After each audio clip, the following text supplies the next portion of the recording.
Hey, Jordan. Hi, Selena. So what's today's topic? I'm really excited about today's topic, and we have a very special guest here, Sara Kerr from our media department, who's going to come in and speak to us about media and what to do with it.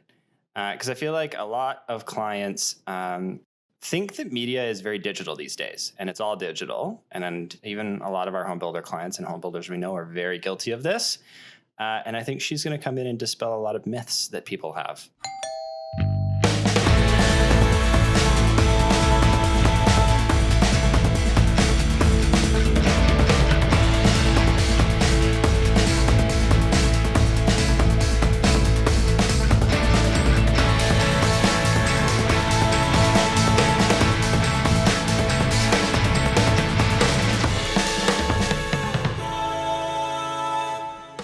You're listening to Build Up, the Homebuilder podcast, brought to you by ZGM. I'm Jordan. And I'm Selena. We're marketers And brand strategists. and we love applying our expertise to the home building industry. Join us as we uncover industry insights, chat with colleagues, and explore exciting ways to push the home building world forward. So hi, Sarah. Welcome to the show. Hello. Happy to be here. Ooh, excellent. I'm glad that you're happy to be here. I'm extra happy that you're here. And I'm very excited to talk with you about media and the home builder world. And really, I want everyone to get to know you because you're such a superstar. So why don't you tell us a bit about yourself? Well, what a lead in. While I have a lot of experience working in media, I was at a media boutique for 7-ish years before I moved to the full service agency side of things. I've been very hands-on with digital media.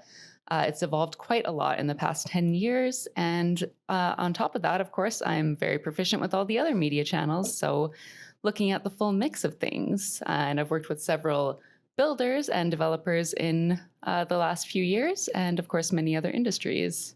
I love the mix of things. That's what I'm most excited about. We're going to talk a lot about the mix of things today. We're going to mix it up. It's all about the mix. Totally. And actually, maybe that's exactly where we're going to start off and start with the question of, should there be a mix, Sarah?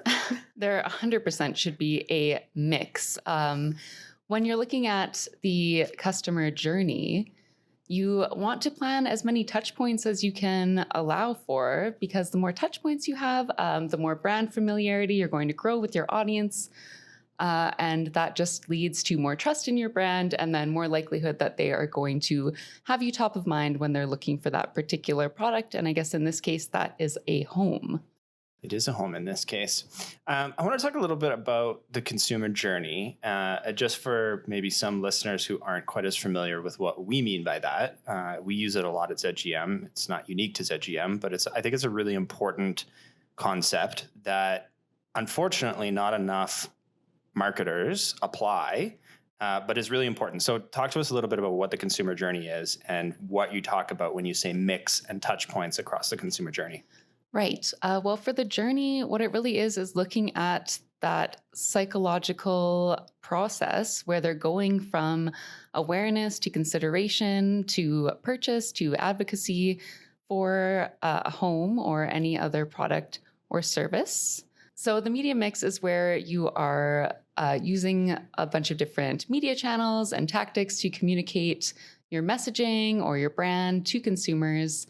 So that can be television, it can be social media, it could be using a very specific ad unit like an expandable out there on the internet where, say, you're watching a video and you can tap it to expand and shop products. So there are a lot of different components that can be in a digital marketing mix or, in your channel mix. What I think is really interesting and a great opportunity for us to educate a little bit is in that mix and the consumer journey that some different mediums work better. You know, if we're thinking about at the beginning of a consumer journey, you know, being in certain places, maybe in what is thought of as more traditional media placements actually offers a lot of value. And I think, you know, with that big trend in digital, a little bit of that was lost. And, you know, people thought, you know, oh, it's so much more value in us spending so much money in digital. But really, you're losing a little bit of those initial touch points in that consumer journey when you're trying to, I think I'm jumping ahead a little bit. I know we want to talk about storytelling, but I think it's really important that, you know, understanding the consumer journey and understanding that certain media placements work better along that consumer journey from like introducing a brand to finally buying that home. Right. And it's really about more than just picking channels. It is about considering how a person moves through their day and what they're exposed to, where this particular audience that you're trying to reach is going to be processing your ads the best. And that is kind of where the trend of digital has come from, is because everyone is online every day and it is a great place to reach people. But you have to think about also the quality of the impression, such as if you're looking at a television ad as compared to a digital ad online, how much brand credibility is there looking at television versus digital versus social? What is the consumer really thinking when they're seeing that? I think people are very aware when they see a television ad that the advertiser has to jump through some hoops to get that ad there. It is CRTC approved. It's coming from a credible brand. Whereas with the online environment, I think people are very aware that there is less credibility needed to be in that environment. Anyone can plug and play into that space. And I think that reflects on consumers' trust in a brand. And I mean, you don't have to look further than Google and Amazon to see that they are advertising on television as well to lend credibility to their brands. I think that's such an interesting and valid point. Like, often it's just, online is so easy. And because it's so easy, you're right, anybody can do it. But it's like the big players are the ones that are going on television, and the big players are the ones that are getting more credibility. They're telling a better story. And that's how you go beyond just being some small town, small local 1 or 2 builder to like a big, substantial, important builder. Like if you look at our largest builders in our client mix, the ones that are, across Western Canada or into the States or into just across the province, they're on television. And they know and recognize the value. Like one of the biggest builders we work with, they're constantly on television, and it's such a big part of what they do every year. And it's the reason they're the number 1 builder in Alberta. Yeah. I love that example, Sarah, of like Amazon and I think you said Google going on TV. And then I like think about Twitter too. And like they took out like a full page like print ad and they're on TV too. And it's like, this is a social media app, but there's obviously huge value for them to get on to different media spaces and channels and tell their brand story and reach people at different points in their day. So Sarah, the question is, are digital channels, I that up. Digital channels are dead. They're dead. So Sarah, the question is, are traditional channels dead? No, absolutely not. I feel like this question's literally been asked for the whole 10 years that I've been working in the industry. It's not that traditional avenues are dead. It's just that they fit into the mix differently. The mix is different, I should say. Like, for example, newspaper, that used to be a mass reach medium. You would be in there for anything you need to communicate citywide at a point in time. And that's really come down to more of a specific audience that's reading the paper that you would look to reach within that medium. Television, it's not that it is dead, but it is certainly watched with less hours for each individual. It still gets very high reach of most audiences. And really what you would do is just use it in a different way where you're incorporating television and you're also using digital video to kind of amplify the reach of your message, amplify the frequency, because people aren't just watching the news and staying, within those certain stations all night. They might watch local news and then go on to Netflix and then go on to Tubi to watch a free movie. There's a whole blend of places people can be, and you just have to diversify your mix for any particular ad format that you're using and try to get it into as many different places as you can to capture that audience. I love that traditional is not dead. And it's just the mix is different. And honestly, the mix is smarter. This is the opportunity to be smart with your buy. I will die on this hill. I don't trust any professional that speaks in absolutes.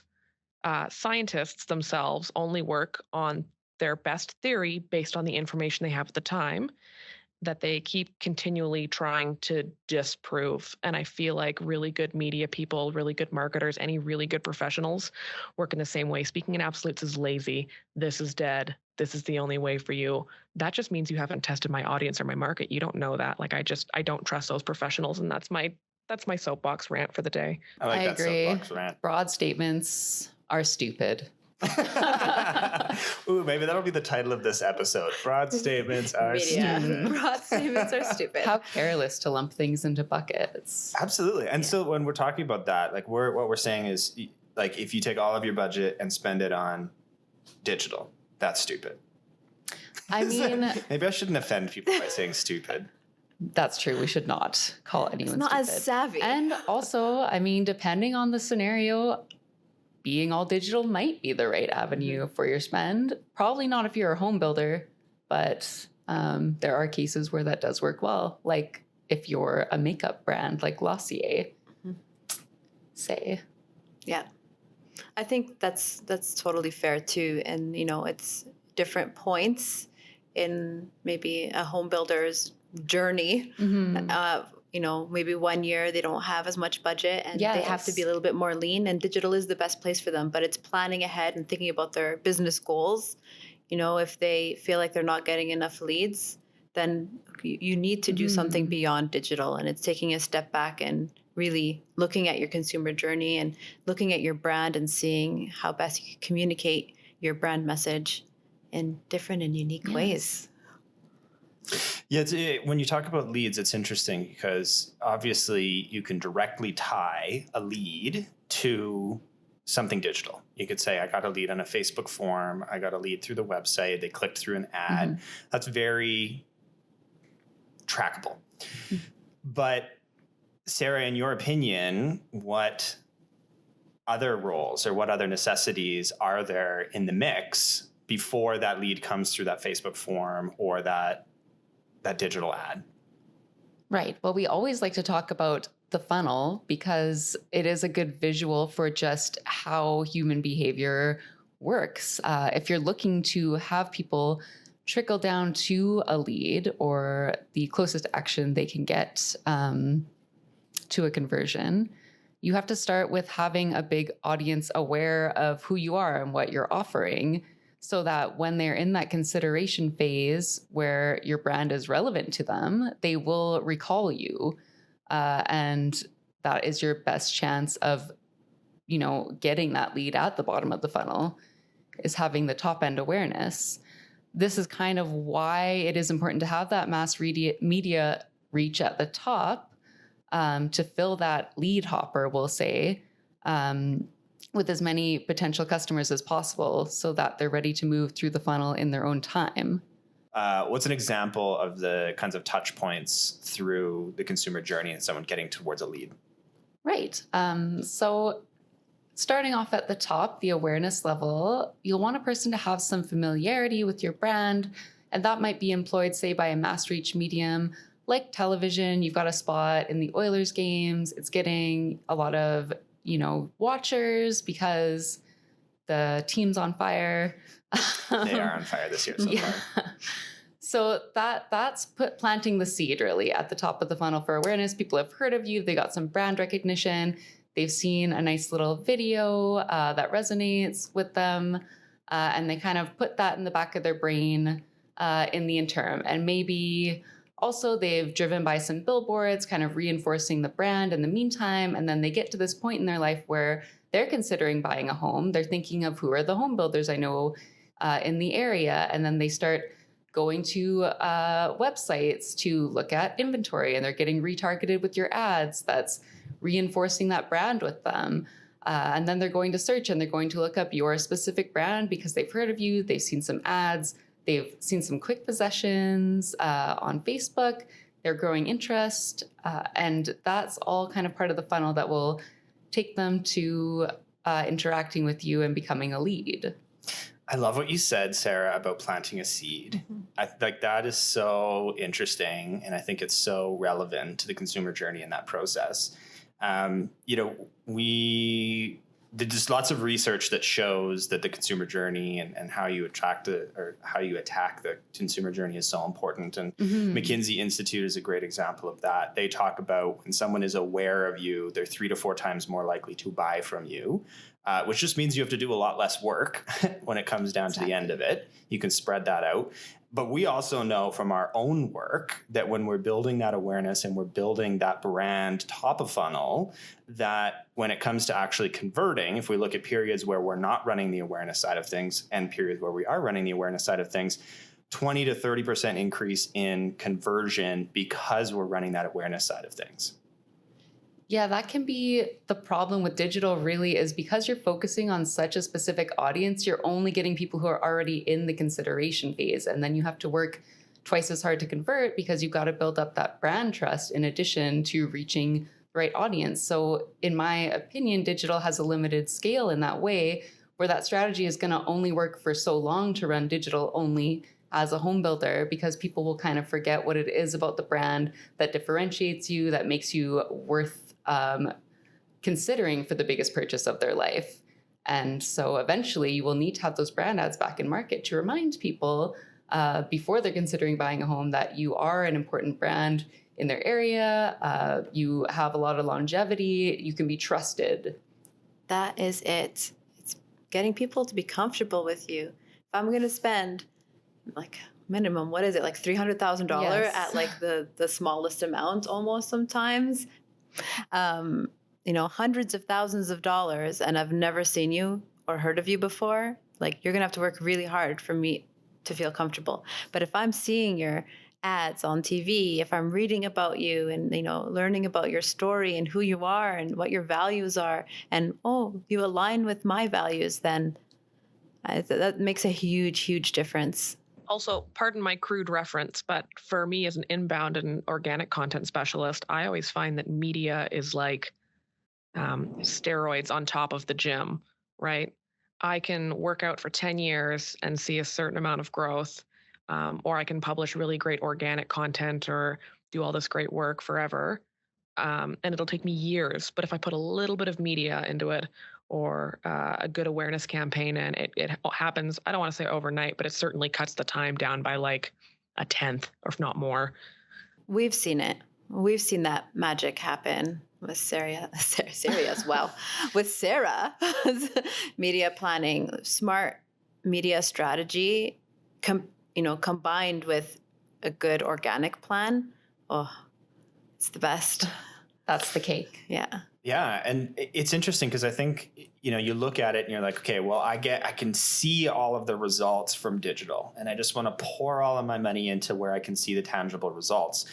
But the funny thing is, and Sarah does a really good job of showing this, when you take some of that digital budget and you move it up the funnel to awareness and consideration, to that top of funnel side of things, you get such better results. And so it's not as if you're necessarily saving money by going all digital. You're just reallocating that money, spending it in smarter ways, because we know this is psychology, this is consumer behavior. We're not making this up, that we think that, people want this at the beginning and then they want this information and then they're going to convert with this information. That's just fact. That's not like an interesting concept. That's like psychological fact that we know that that's how people behave, and you have to be hitting with those messages at those times. I want to move on and talk about the role of storytelling then. So we've talked about this awareness side of things, going down in consideration, evaluation, and action. What does the role of storytelling play within the consumer journey and within the media planning and buying? Storytelling is really about getting a consumer familiar with your brand, teaching them or inspiring them to care about why you exist as an organization, aligning values or seeing an alignment with values they have with values you have, which just builds consumer trust. Like I agree with what Sarah's saying on that, aligning with values in the storytelling. This is the opportunity for a brand to tell us what you're about. Okay, you build homes. Oh yeah, so do hundreds of other companies. Yeah. But why do you build homes? And, what are you doing differently that makes your homes the right home for me to buy. Storytelling is really about the differentiation and connecting the consumer to your brand, or making them feel that connection to your brand. Where, if I were a brand, certainly I would be just like this. If I endeavored to be a home builder, this is what I would value and how I would behave as well. Exactly. And it kind of all aligns to what you were talking about earlier, Sarah, where it's like planting that seed, having that values connection, that awareness upfront side of things that really gives the consumer the confidence and trust to execute on something. Be a lead, research more, go shop, and eventually buy a home. No one's going to spend, a couple $100,000 on someone they've never heard of before. Exactly. That's like, I feel like it's such an obvious thing, but it's not. And especially in this industry, we see, I always go to this example. I'm like, okay, why does not really Starbucks, but sure, Starbucks or McDonald's, why are they still advertising? Why do they still have commercials on TV? They've been around forever. Who doesn't know the Golden Arches? Everybody knows who McDonald's is, but they're still making TV commercials. And it's because they want to continue telling their brand story, and they want to align with new audiences, and they want people to know what their values are. So if somebody who has a brand as huge as McDonald's is still telling their story, there's definitely an opportunity for home builders to tell their story about their brand and connect with this huge emotional purchase. Mm-hmm.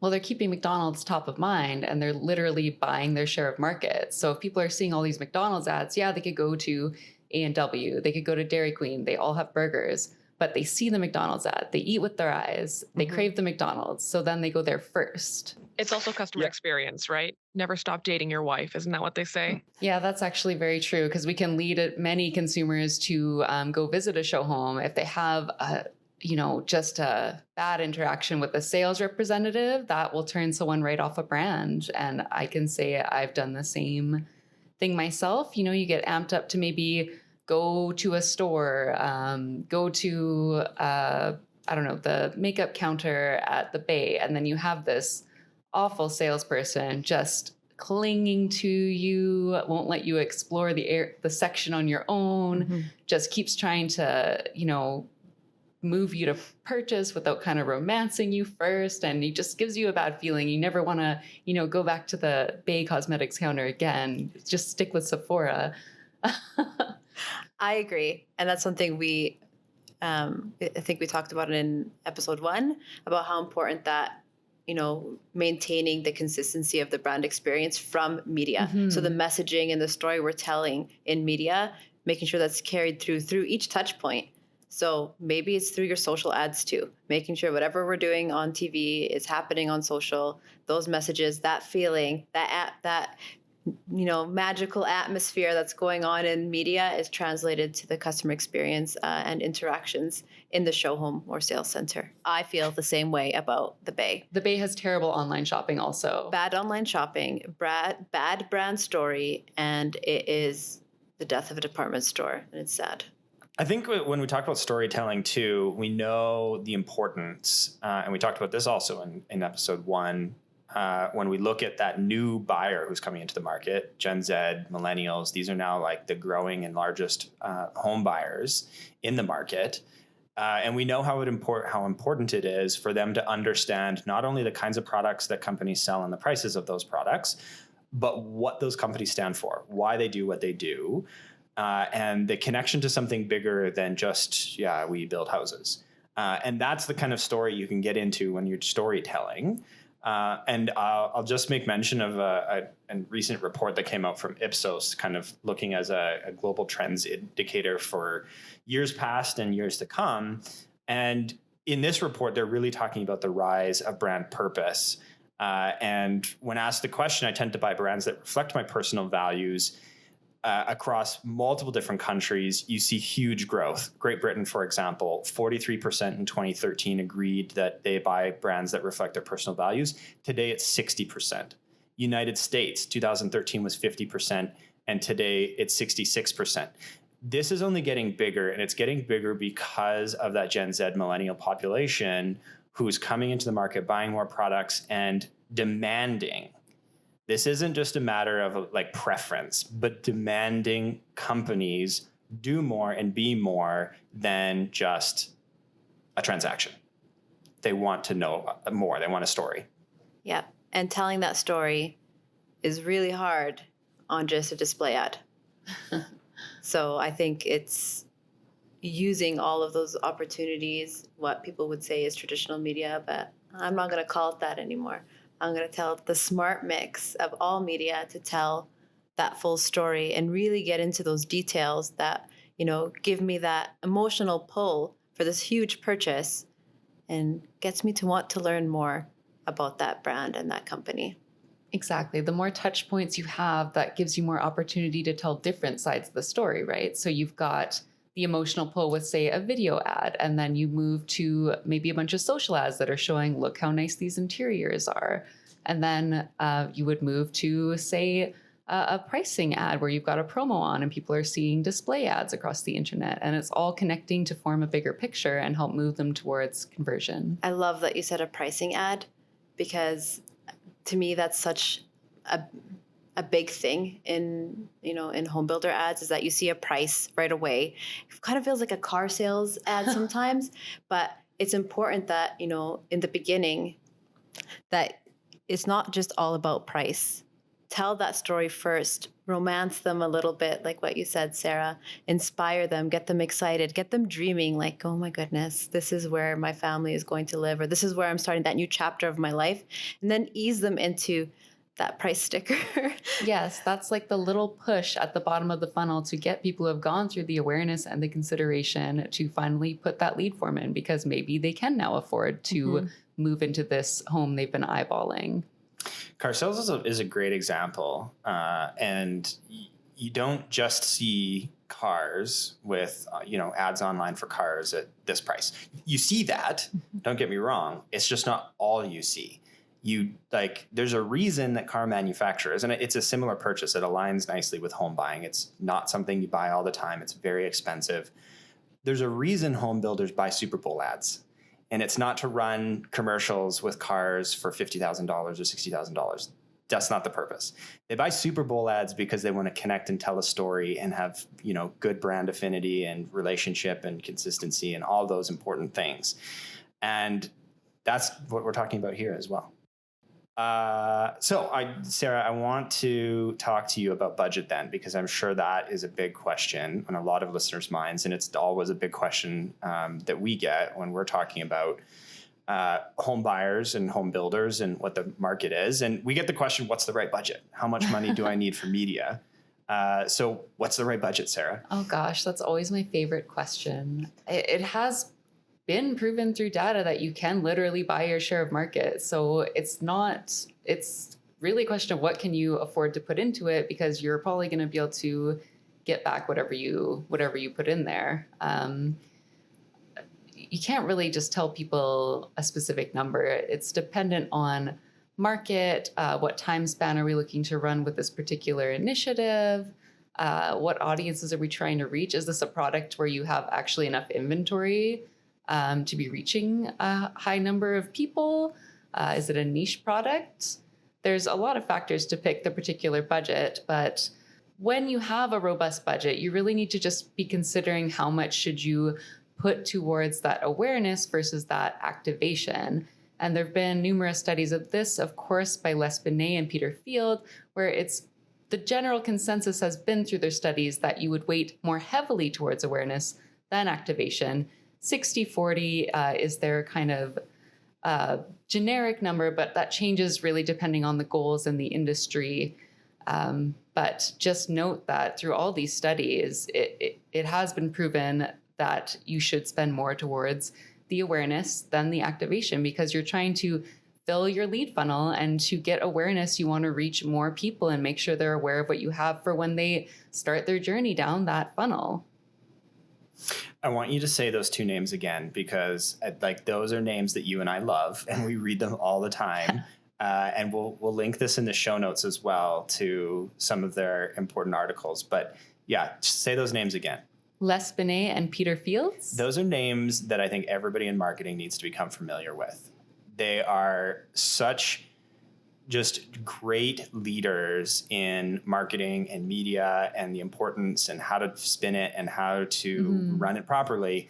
And they really point out how the conventional thinking and maybe even sometimes the rational thinking isn't the right direction. That's not what you need to do to be successful. Right. They've compiled thousands of campaigns data to, study media effectiveness specifically. And this is why they're so valuable, and their white papers are so valuable to all of us. Any content you can consume from them, really. Absolutely. I like that note about the 60-40 split, but also that isn't always the right number, and Sometimes it depends. Yeah, it's 70-30. exactly, and it really depends on whatever that home builder or clients or whoever, what their goals are. And something we always work towards is first looking at what is your goal. Your goal isn't, okay, I just want to sell homes. That's not the goal. Dig deep. Like, what are you trying to achieve? You have maybe a certain target for home sales that you want to reach in a year, but what else is there? It goes beyond just this year. And I think that's where really smart media planning and a great mix really supports those long-term goals and really helps us determine and work with our partners and clients in deciding what is that percentage split. So I think one of the new and interesting products for me, and maybe it's just me. Probably just you. Okay. Well, you can both let me know what you think. But one of the new and interesting products for me that I think plays well in this awareness, storytelling side of things is native ads. And I want you just to kind of talk about that for a second, Sarah. Are native ads effective? Do they play a good role in awareness and storytelling? And is that something that is growing and building and changing the world? Maybe that's too dramatic. That's pretty dramatic. Well, native ads are named as such because they kind of blend into their native environment. So they give the appearance of coming from whatever page they're being hosted on. Quite typically, it's an image with a headline and a description. So it would have the appearance of leading in to more content, which has made it pretty powerful in getting high click-through rates. But what's more interesting about native is that at this point in time, it acts quite similarly to a display ad with a bit higher click-through rate. But the conversion rate and the cost per conversion is quite in line with display. So these can be living mid to bottom funnel, perhaps even top of the funnel, depending on what content you're putting into that native ad format. What's nice about it for home builders is that you can showcase all kinds of interiors, have little blurbs about that, have a nice little headline that entices people back to the site. So I think they're quite efficient for a home builder in that they can show a lot of different images. And they've actually evolved where you can use video for a native ad. You can do a carousel of images and different text. You can do a GIF native ad. So really what makes them special is just that they were newer. And I would say they're kind of on the, they're leaving that newness end of things, Jordan. I'm sorry to tell you. But typically with any ad format, when it's new to consumers, they pay more attention to it because they haven't seen it before. They're just getting used to it. And it's really once they've gotten used to that format that it becomes a bit less effective just because they have an easier time having it blend into the background for their eyeballs, really. I love that media can come in and test a lot of those different assumptions. So I'd love to hear a little bit about the research process that you engage in to kind of get outside of us just throwing ideas at each other. We typically look to Vivid data and Numeris studies to examine what the exact engagement rates with different media are for any particular target audience.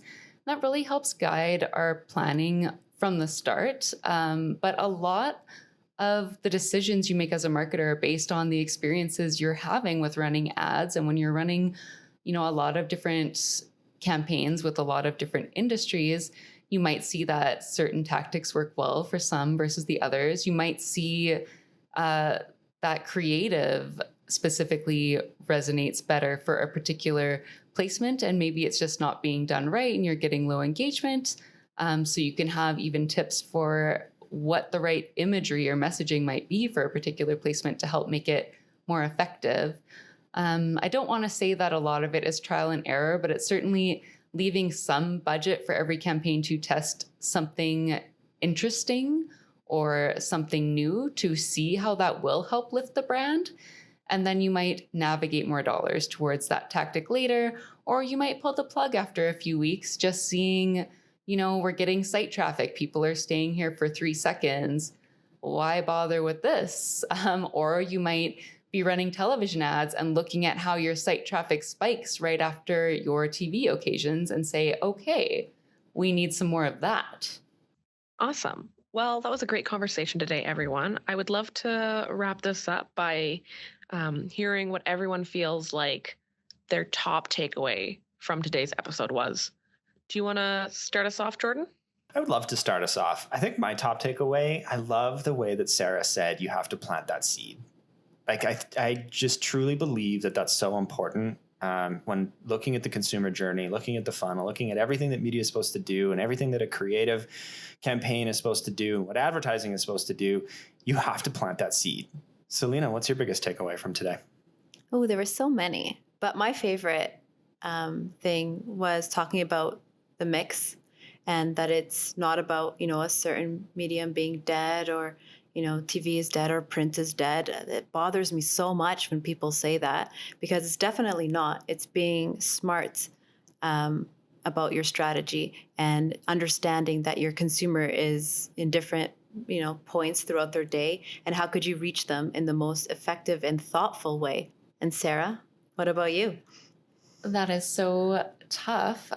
From a home builder lens, I certainly hope that it would be that your consumers need to trust you to make the biggest purchase of their life.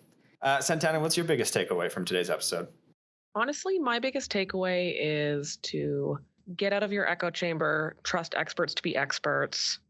I think that that's true of anything, but I think that's particularly true of industries like home building, where everyone's been doing it for so long that they're experts, but also people start to rest on the things that they know. That's such a strong and valid point. And it's so hard. You need an objective outside point of view. And I'm not just saying that because I work at an agency and I want people to hire us. I'm saying that because it's real, it's honest. And even some of the work that I've done lately for the ZGM brand, it is so hard to do it for yourself. The objectivity is just not there. And the ability to see past some of your own biases is extremely difficult. So hire an agency. If it's ZGM, great. If not, find someone else that you love and get them to bring in that objectivity and that passion for you, because it's so important. It's going to make your life so much easier. Awesome. Well, thank you so much, Sara, for being part of this episode. It's been an absolute pleasure talking to you about media. I think we've left our audience with some really valid information and some really important things to think about. If you're listening to the show, feel free to shoot us an email or a message on Instagram if you've got any questions. We'll do our best to answer some of those, and we'll bring in Sara to try and answer some of those as well, and get things back to you. But that's it. That's episode number 2. It's a wrap. Thanks, Sara. Our first guest. Oh, I love it. I was so happy to be here. Thank you. It was lovely. Very lovely. Selena, what do we have coming up on our next episode? Well, our next episode, we do have another guest joining us, and we're going to be talking about brand purpose. And as usual, I'm very excited about that. We love brand purpose, if you couldn't tell after 2 episodes already. Mm-hmm. This has been a ZGM podcast with your hosts, Jordan Mayer and Selena Hallaby, produced by Santana Blanchette, edited by Shelby Von Groven and Scott Steele, and supported by everyone on the ZGM team. Woo!